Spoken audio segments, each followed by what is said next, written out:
Last कहाँ तक हुआ था?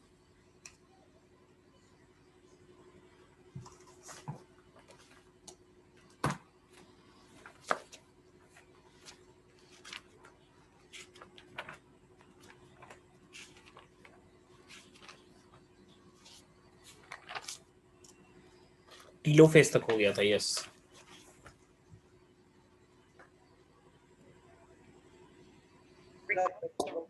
बाहर आ गया तो वो पापा का दे दिया घर बनाने। हम समझ रहे हैं, सारा बात समझ रहे हैं।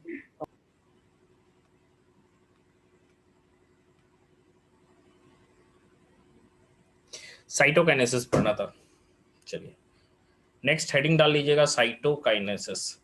हम लोगों ने कैरियोकाइनेसिस माइटोसिस में देख लिया, सेकंड हमारा हेडिंग होगा साइटोकाइनेसिस। लिखिएगा साइटोकाइनेसिस।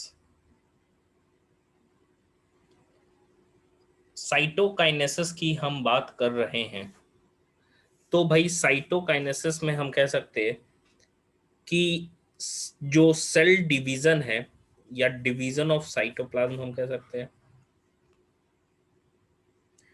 डिवीजन ऑफ साइटोप्लाज्म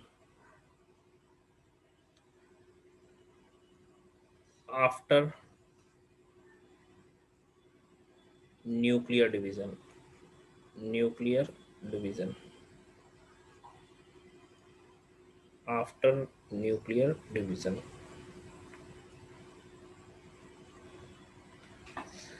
अब देखो ये दो तरीके से हमको पढ़ना है, एक तो एनिमल सेल की हम बात कर रहे हैं, दूसरा जो है वो हम प्लांट सेल की बात कर रहे हैं।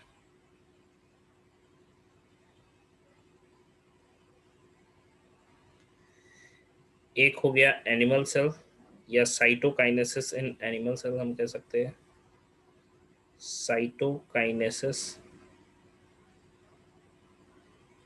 In animal cell.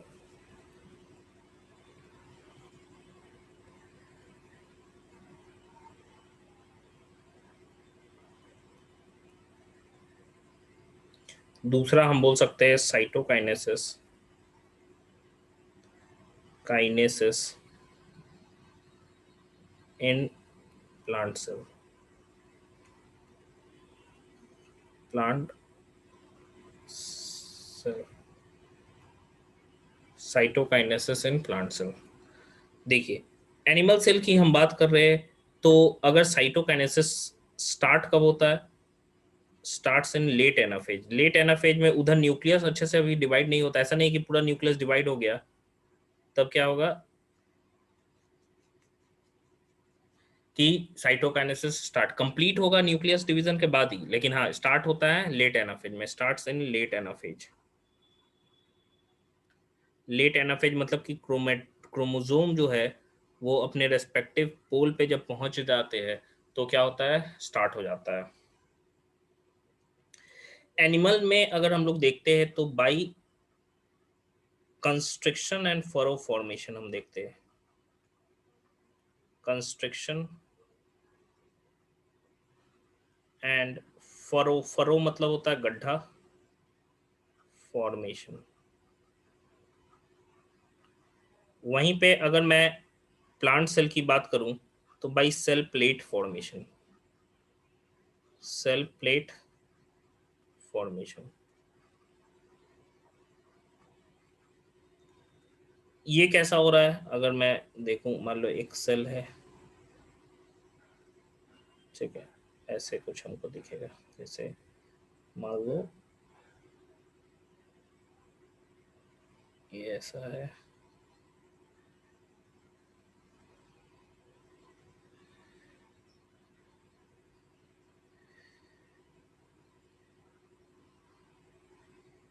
ऐसा कॉन्ट्रैक्टाइल रिंग बनता है जो धीरे धीरे क्या हो जाता है, डीप होते चला जाता है, एंड फाइनली दो अलग अलग सेल के रूप में ये बन जाएगा।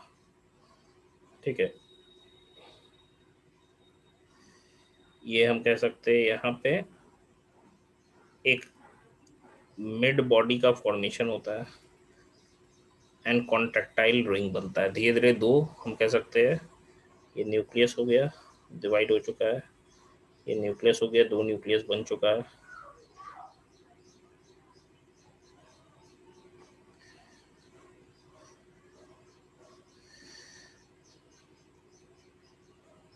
ये क्या हो गया, मिड बॉडी हो गया, मिड बॉडी। ये क्या हो गया, जो रिंग लाइक स्ट्रक्चर बना है इसको कॉन्ट्रैक्टाइल रिंग बोलते हैं, कॉन्ट्रैक्टाइल रिंग। यही धीरे धीरे क्या होता है, दबते चले जाता है अंदर की तरफ। ये एक्टिन और मायोसिन का बना होता है, मतलब माइक्रोफिलामेंट का बना होता है, मायोसिन का। ठीक है, एक्टिन और मायोसिन, मायो।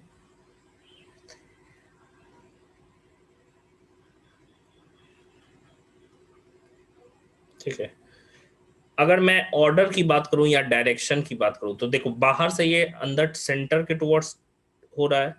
तो अगर मैं डायरेक्शन की बात करूं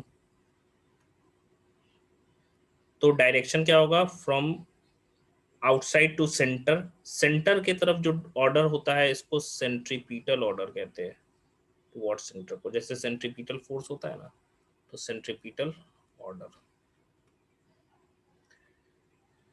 वहीं पे अगर मैं इसकी बात करूं, साइटोकाइनेसिस इन प्लांट, तो ये हमारा प्लांट सेल है।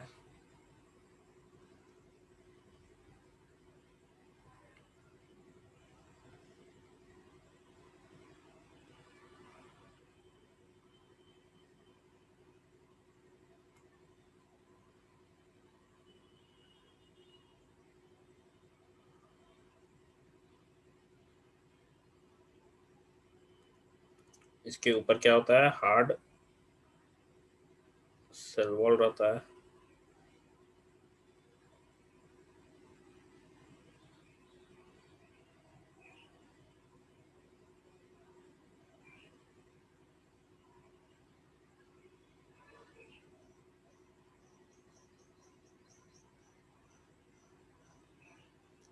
अब देखो इसमें क्या होता है, इसमें भी न्यूक्लियस प्रेजेंट है,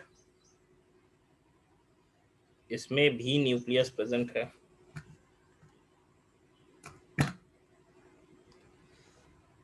इसमें बीच में एक सेल प्लेट बन जाता है। सेल प्लेट की हम बात कर रहे हैं तो यहाँ पे प्लांट का जो गोल्जी बॉडी है यानी कि डिक्टायोसोम है वो अरेंज हो जाता है,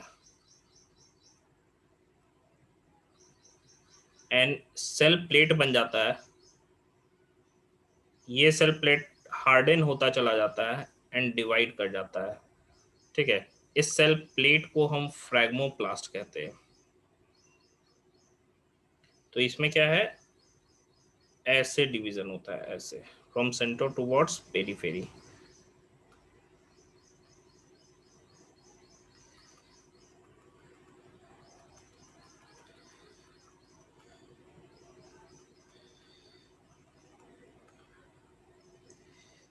ये जो है स्ट्रक्चर, ये डिक्टायोसोम्स है, डिक्टायोसोम।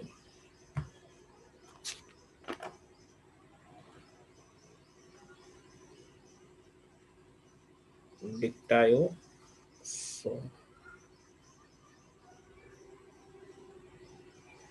एंड ये जो स्ट्रक्चर बना,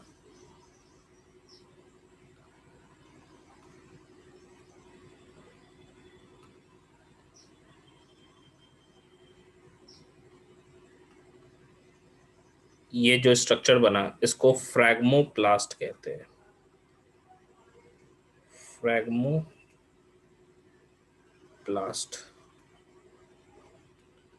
तो इसमें अगर मैं डायरेक्शन की बात करूं तो इसमें डायरेक्शन कैसा हमको देखने को मिलेगा, सेंटर से बाहर की तरफ आ रहा है तो सेंट्रीफ्यूगल ऑर्डर होगा, सेंट्रीफ्यूगल ऑर्डर। यही है हमारा साइटोकाइनेसिस जो कि दोनों में होता है। ठीक है, ये फ्रैग्मोप्लास्ट या इसी को सेल प्लेट भी बोलते हैं, इसी को हम लोग सेल प्लेट भी बोलते हैं, सेल प्लेट। तो ये है हम लोगों का साइटोकाइनेसिस।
इसीलिए तो श्रेयांश बाहर से जो है सेल वॉल रिजिड है, इसीलिए कंस्ट्रक्शन इसमें नहीं हो पाता है, अंदर से वो हार्ड हो जाएगा, क्योंकि अंदर से वो हार्ड होते होते डिवाइड कर जाएगा।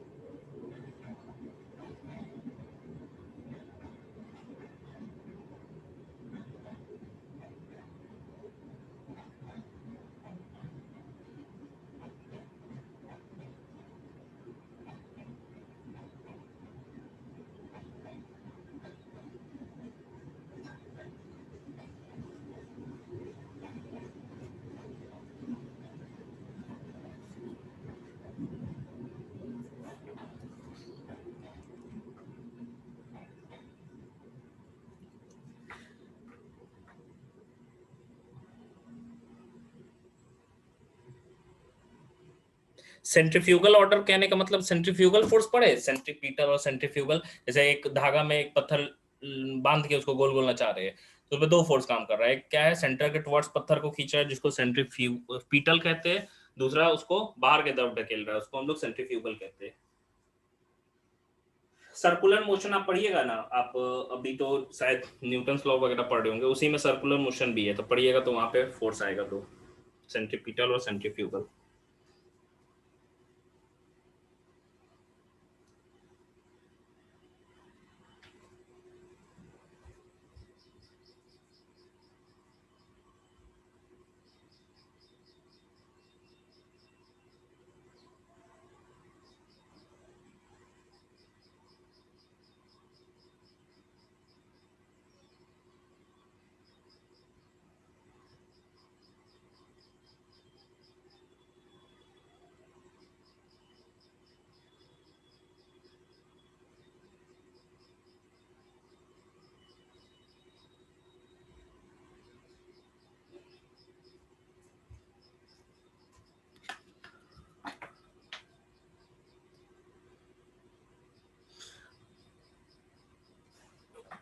अभी वेक्टर पढ़ रहे हैं, अच्छा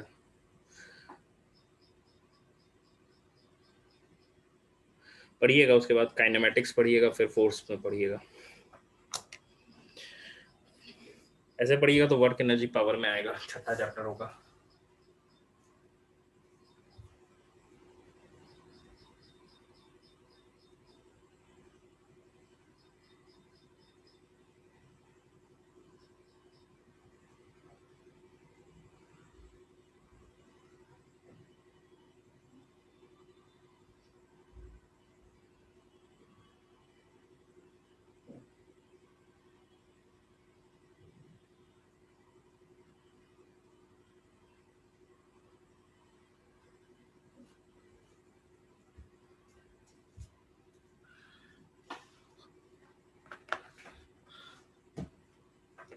हो गया, चलिए देखिए नेक्स्ट टॉपिक हमें पढ़ना है वो है सिग्निफिकेंस ऑफ माइटोसिस, की क्या रिलेवेंस है माइटोसिस का, वो थोड़ा देखना है। तो नेक्स्ट टॉपिक लिखिएगा सिग्निफिकेंस ऑफ माइटोसिस, सिग्निफिकेंस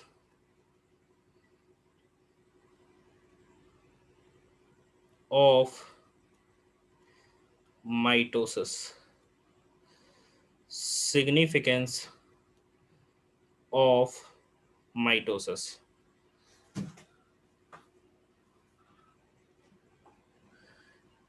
देखिए अगर मैं सिग्निफिकेंस की बात करूं, सबसे पहला सिग्निफिकेंस क्या होगा माइटोसिस का, तो माइटोसिस ही वो डिवीजन है जिसमें कि जाइगोट में इनिशियली माइटोसिस, या फिर हम कह सकते हैं एक यूनिसेलुलर जाइगोट एक मल्टी सेलुलर स्ट्रक्चर में कैसे कन्वर्ट होता है, तो भाई माइटोसिस में या माइटोसिस से। एंड अगर मैं मल्टी सेलुलर ऑर्गेनिज्म में भी ग्रोथ की बात करूं कि भाई मल्टी सेलुलर तो बन गए, हम बन गए, अब छोटे से हम बड़े हुए होंगे तो हमारा जो ऑर्गन, जितने भी ऑर्गन होंगे उनमें नंबर ऑफ सेल बढ़े होंगे, तभी तो वो बढ़ा है। तो सिंपल सा चीज है कि जो मल्टी सेलुलर ऑर्गेनिजम्स होते हैं उनमें क्या है कि माइटोसिस से ही ग्रोथ पॉसिबल होता है। साथ ही साथ हम कह सकते हैं कि जैसे जैसे सेल ग्रोथ होता है, सेल भी जब बड़ा होता है, याद करिए हमने हमने कॉज ऑफ सेल डिवीजन को देखा था, तो कैरियोप्लाज्मिक इंडेक्स के बारे में हमने पढ़ा था। कैरियोप्लाज्मिक इंडेक्स क्या होता है, न्यूक्लियस या न्यूक्लियोप्लाज्म बाई साइटोप्लाज्म का रेशियो। तो जब से सेल बड़ा होता है उसका साइटोप्लाज्म का वॉल्यूम बढ़ता है, यानी कि हम कह सकते हैं उसका KI जो है, कैरियोप्लाज्मिक इंडेक्स, वो डिक्रीज होता है। तो उसी को रिस्टोर करने के लिए भी क्या होता है, सेल डिवाइड करता है माइटोसिस से। फिर हम कह सकते हैं कि सबसे इंपॉर्टेंट एक ये भी एस्पेक्ट है माइटोसिस का, वो ये है कि सेल का जो रिपेयर होता है या बॉडी में जो भी रिपेयर होता है, कोई टिश्यू हमारा डैमेज होता है तो माइटोसिस के ही द्वारा क्या होता है, रिपेयर भी होता है। फिर लास्टली जो भी प्लांट सेल में मेस्टमैटिक टिश्यू में ग्रोथ होता है वो भी क्या होता है, माइटोसिस से होता है, यानी कि एपिकल, इंटरकैलरी और लैटरल मेरिस्टेम में जो होता है, जिसके कारण माइटोसिस उनमें क्या है, इन रीजन्स पे ना पूरे लाइफ टाइम तक ग्रोथ होते रहता है। तो उनमें प्राइमरी ग्रोथ पूरे लाइफ टाइम तक होता है, मतलब उनका जो हाइट है प्लांट का, पूरे लाइफ टाइम तक वो बढ़ते ही रहते हैं, कभी रुकते नहीं है, थोड़ा थोड़ा बढ़ते ही रहेगा, जब तक जिंदा रहेगा तब तक वो बढ़ते ही रहेगा। लेकिन ये चीज एनिमल के केस में नहीं है, हमारे में प्राइमरी ग्रोथ एक एज के बाद नहीं होता है, मतलब मोस्टली एडोलेसेंस पार करने के बाद प्राइमरी ग्रोथ होता ही नहीं है, हाइट नहीं बढ़ता है।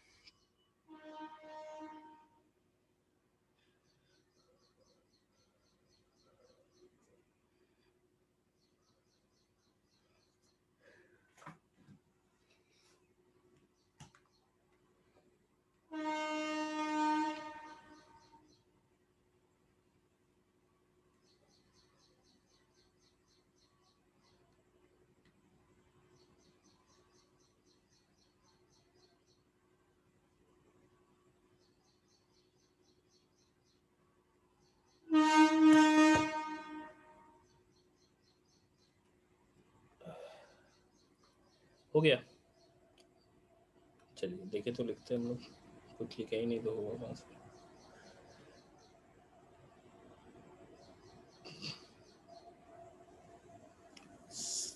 हम कह सकते हैं कि development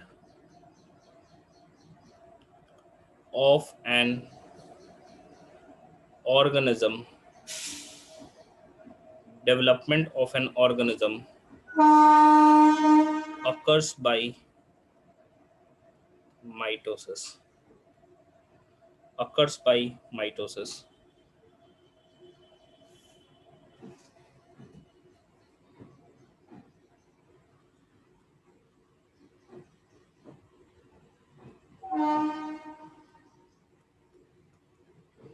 Repeated mitosis in zygote leads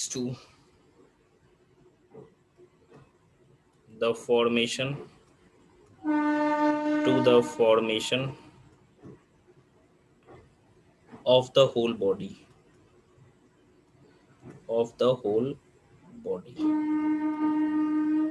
of the whole body। हम कह सकते हैं the growth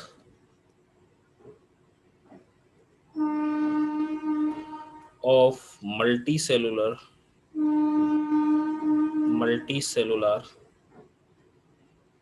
organisms, multicellular organisms is due to mitosis, is due to mitosis।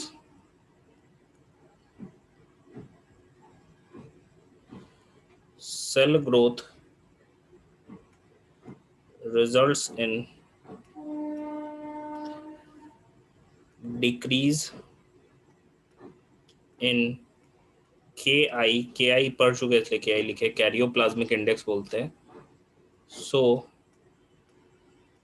mitosis will restore it, restore it, mitosis will restore it।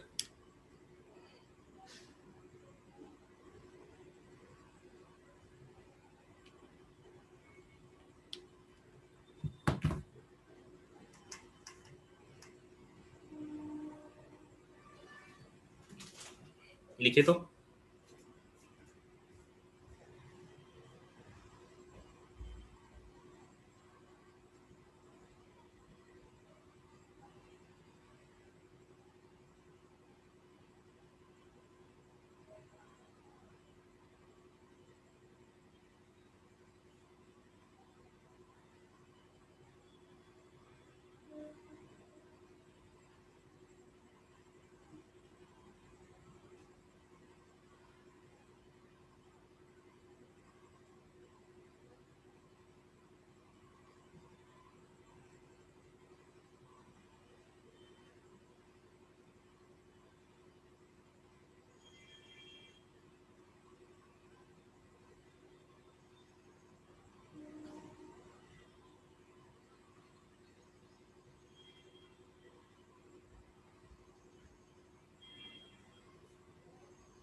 हो गया क्या?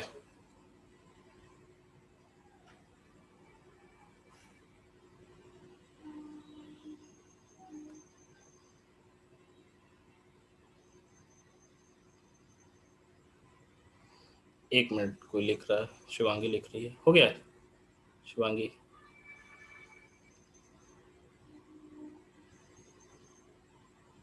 बिल्कुल। Shreyansh, repairing जो है स्किन का वो भी है।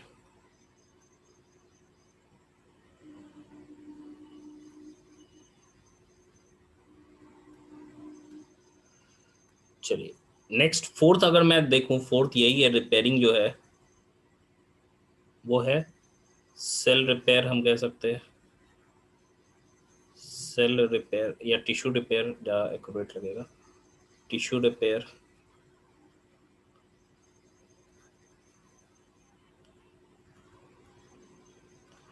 एंड लास्ट जो है वो ये है mitotic divisions, mitotic divisions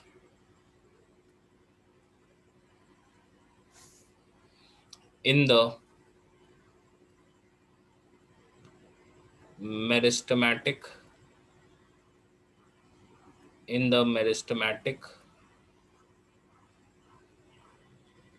tissues, in the meristematic tissues, the apical and the lateral cambium, lateral cambium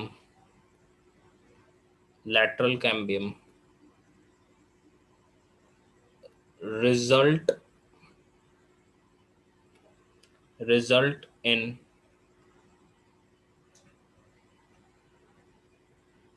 a continuous growth of plants, growth of plants throughout their life,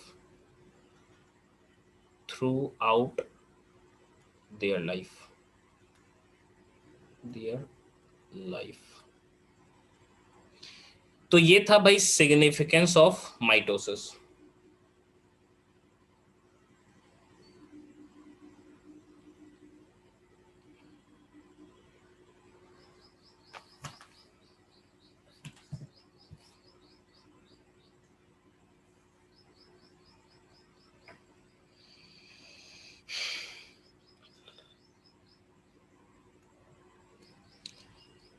चलिए, नेक्स्ट जो topic हमें पढ़ना है वो माइटोसिस में modification of mitosis पढ़ना है। 4-5 modification है, इसको पढ़ना है, मॉडिफिकेशन ऑफ माइटोसिस, तब हम मियोसिस पढ़ेंगे।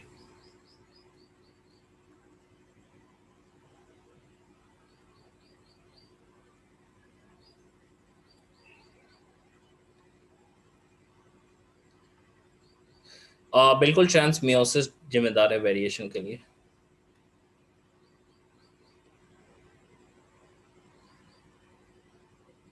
तो मॉडिफिकेशन की हम बात करें तो सबसे पहला माइटोसिस प्रोमाइटोसिस कहते हैं हम लोग। प्रो का मतलब क्या होता है? प्रिमिटिव, या इसी को क्रिप्टो बोलते हैं, क्रिप्टोमाइटोसिस।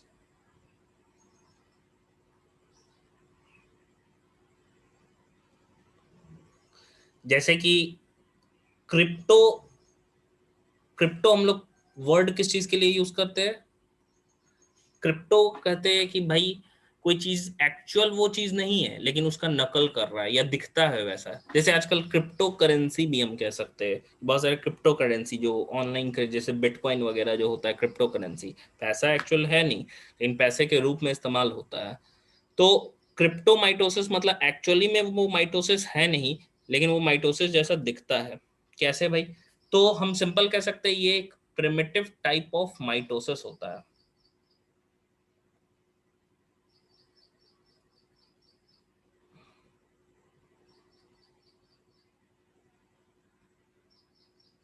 primitive type of mitosis, primitive type of mitosis. इसमें क्या होता है, न्यूक्लियर मेम्ब्रेन टूटता ही नहीं है, और कोई भी हमको कह सकते हैं कि पूरे के पूरे डिवीजन में इसमें हमको नजर आता है कि पूरा का पूरा जो सेल डिवीजन हो जाता है या पूरा का पूरा न्यूक्लियर डिवीजन हो जाता है without the breakdown of the nucleus. Spindle वगैरह जो भी फॉर्म करते हैं वो इसी के अंदर ही फॉर्म कर जाते हैं। ठीक है, तो क्रिप्टोमाइटोसिस में क्या होता है, intra nuclear type of spindle formation होता है। मतलब न्यूक्लियर मेम्ब्रेन नहीं टूटेगा, न्यूक्लियर मेम्ब्रेन टूटे बिना ही क्या होता है, अंदर ही न्यूक्लियस के अंदर ही स्पिंडल बन जाता है, वहीं पे क्रोमोसोम भी डिस्ट्रीब्यूट होता है, उसके बाद से न्यूक्लियस का सीधे ही डिवीजन हो जाता है। तो हम कह सकते हैं इसमें कि in this type of division, type of division in this type of division, nuclear membrane, nuclear membrane does not disappear, does not disappear, does not disappear, but remain, but remain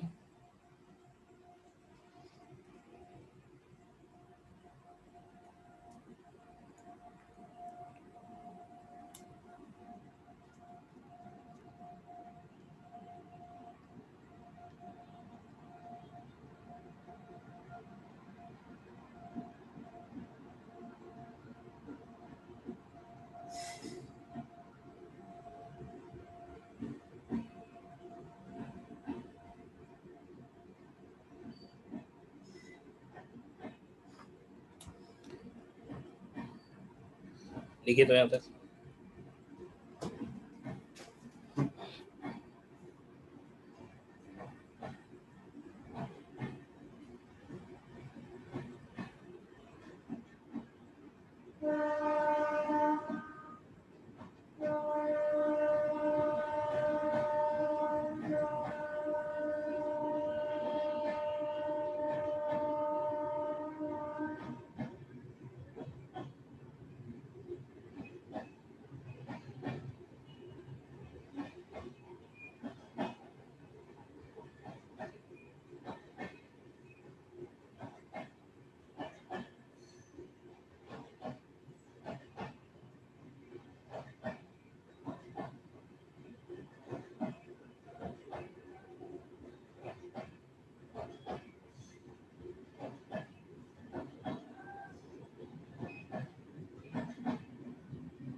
हो गया। रिमेन हम कह सकते हैं intact through out the division, intact through out the division, through out the division.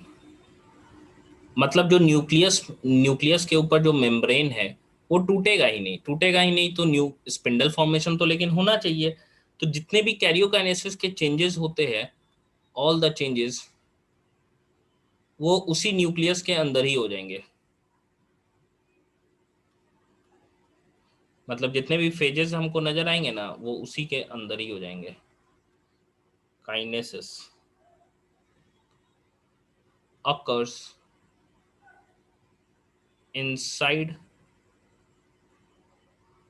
nucleus, inside nucleus even the formation of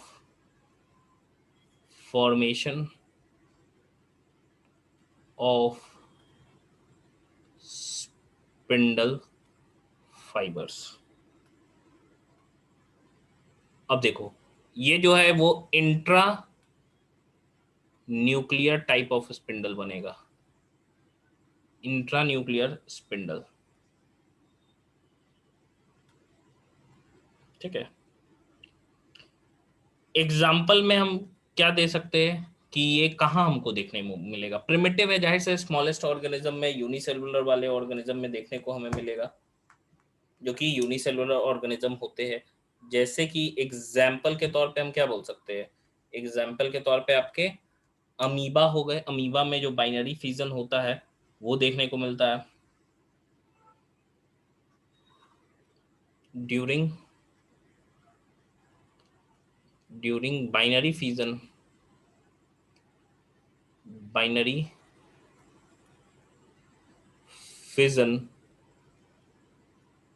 in amoeba, during binary fission in amoeba. Amoeba में जो binary fission होता है वो क्रिप्टोमाइटोसिस है। Second बात करें modification की, तो इसको डाइनोमाइटोसिस कहते हैं। आपने डाइनोफ्लैजिलेट के बारे में सुना है क्या? Dinoflagellates,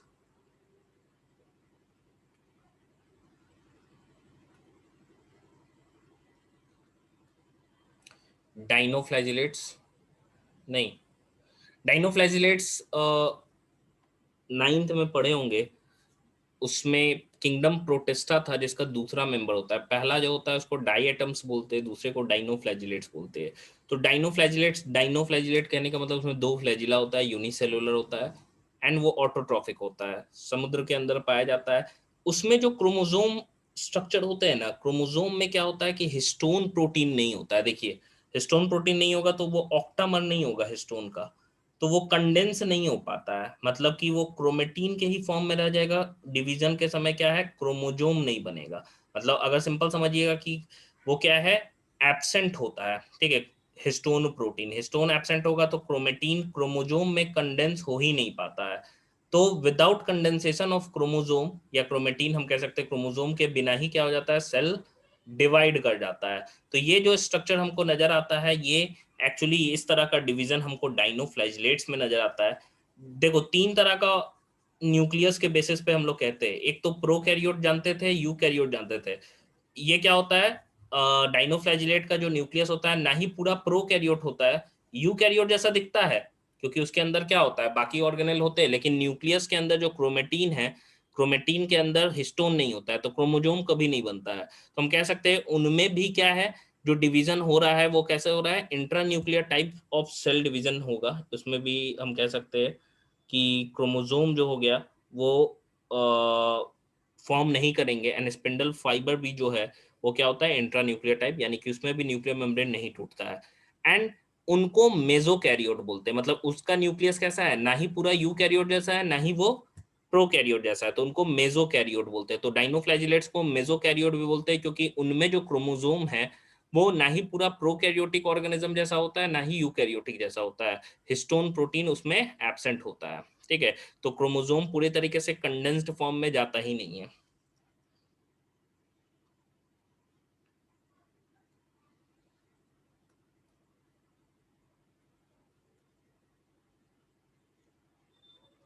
found in dinoflagellates, dinoflagellates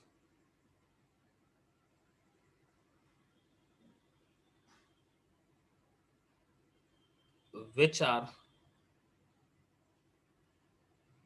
mesokaryotes, mesokaryotes which are mesokaryotes।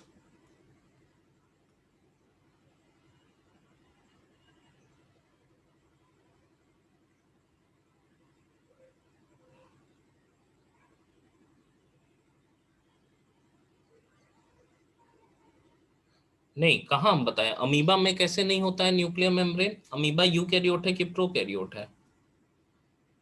Amoeba prokaryote नहीं है, यूकैरियोट है।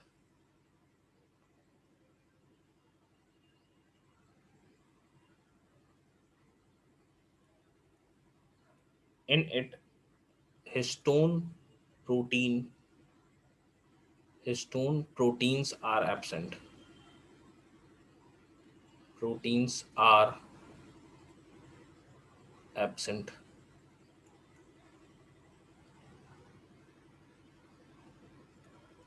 Because of this, because of this, chromosome fail to condense. Chromosome fail to condense properly.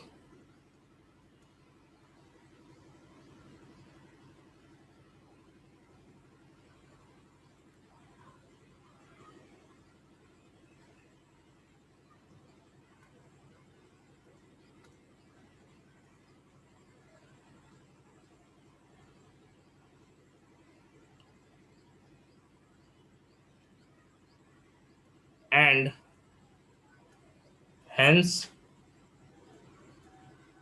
are not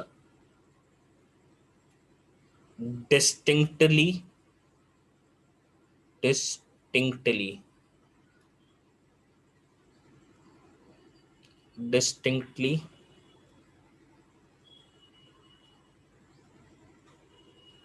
visible during cell division. Visible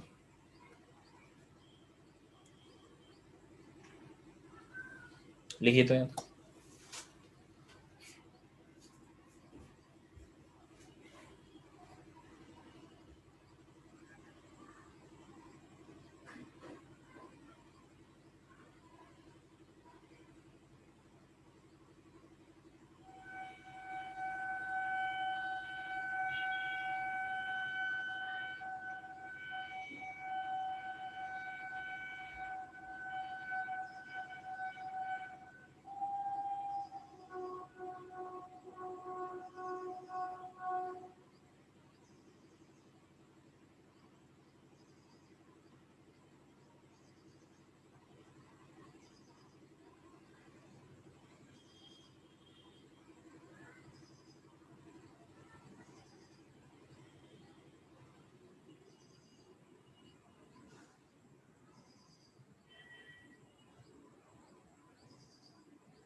हो गया। Distinctly visible during cell division. During cell division. Cell division.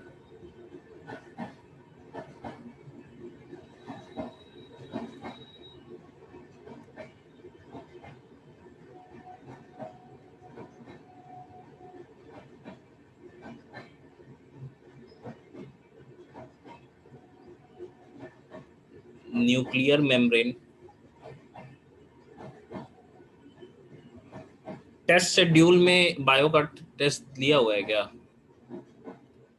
Persists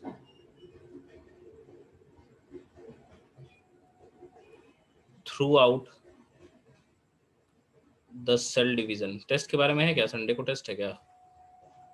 मेरे को idea नहीं है कि Sunday को test है कि नहीं है।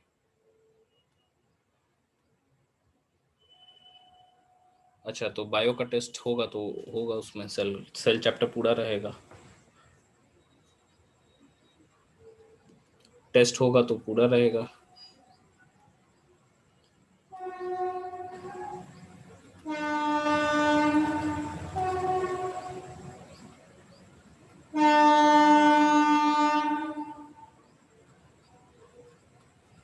Spindle is intranuclear type. तो ये मॉडिफिकेशन हम लोगों का क्या हो गया, दूसरा डाइनोमाइटोसिस। तीसरा है free nuclear division. Free nuclear division, देखिए मोस्टली क्लास कंप्लीट हो जाएगा तो ठीक है, नहीं तो मेरा लैपटॉप है डिस्चार्ज हो गया है लगभग, और लाइट रात से नहीं है, इन्वर्टर भी डिस्चार्ज है, तो हो सके कि कट जाए, क्योंकि इंडिकेट कर दिया लैपटॉप की डिस्चार्ज चार्जिंग को।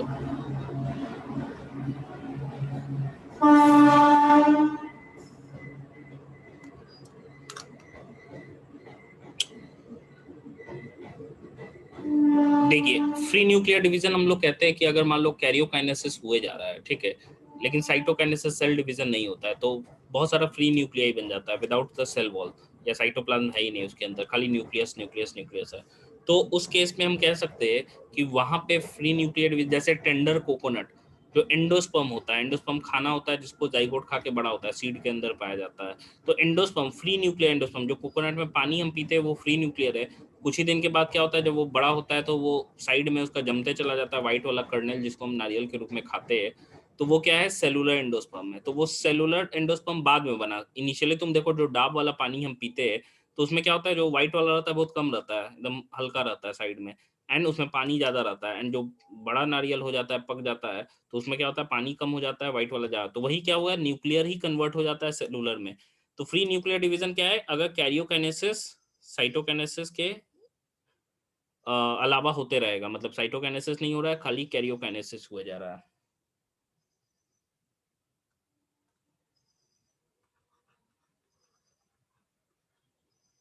Karyokinesis is not followed by cytokinesis. Cytokinesis, as a result of which, as a result of which multi nucleated condition बन जाएगा, multi nucleated condition.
Condition arises, जैसे कि मैंने क्या बताया एग्जाम्पल के तौर पे, कोकोनट वाटर, कोकोनट वाटर, ठीक है, ये फ्री न्यूक्लियर डिवीजन होता है।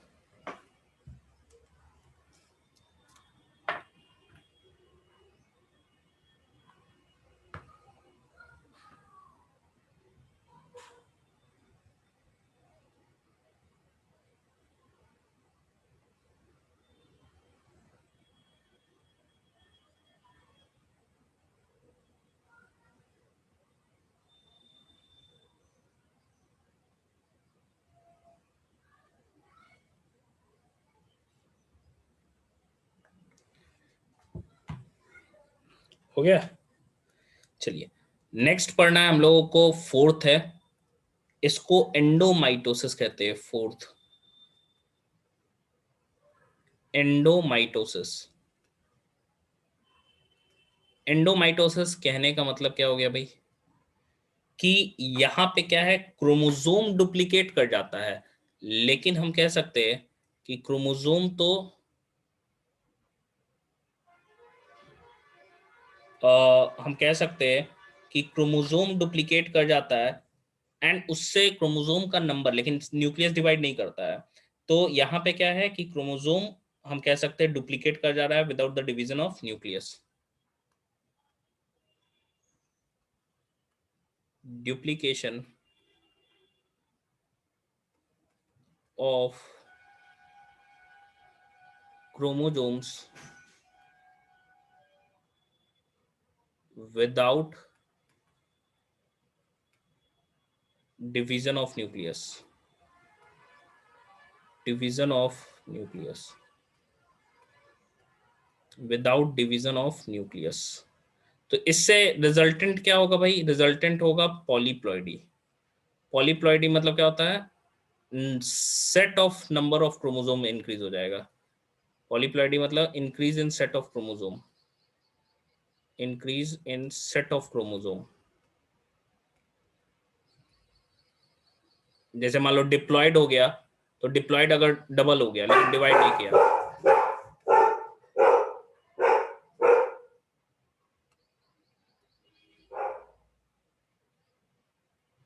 अब इसी में आर्टिफिशियली क्या है, एक कंपाउंड है जिसको कोल्चिसिन बोलते हैं। कोल्चिसिन, कोल्चिसिन, ये क्या करता है, पॉलीप्लॉइडी इंड्यूस करता है, इंड्यूसेस पॉलीप्लॉइडी इन प्लांट्स।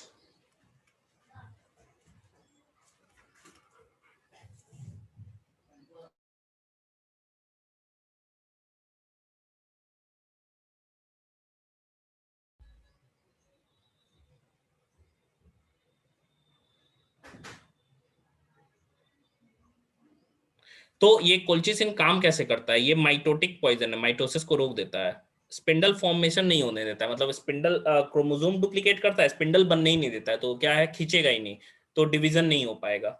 हम कह सकते हैं न्यूक्लियस के अंदर ही क्या है, क्रोमोसोम का नंबर बढ़ जाएगा।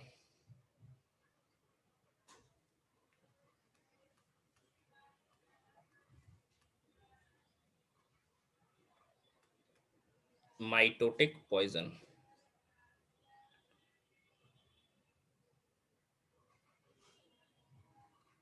अरेस्ट। तो इससे देखो स्पिंडल फॉर्मेशन नहीं होने दे रहा है, तो कौन से स्टेज में रुकेगा, प्रोफेज हो जाएगा, मेटाफेज में रोक देगा, क्योंकि स्पिंडल मेटाफेज में बनता है। The formation of spindle fibres, of spindle fibres, spindle fibres.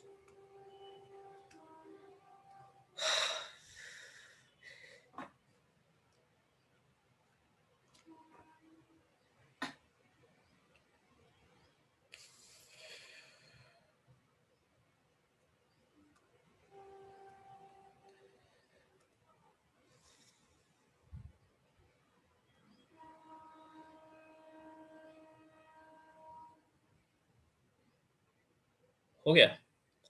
चलिए रहने देते इतना ही हम लोग, क्योंकि फिर कट ही जाएगा, लास्ट पे आ गया है सर।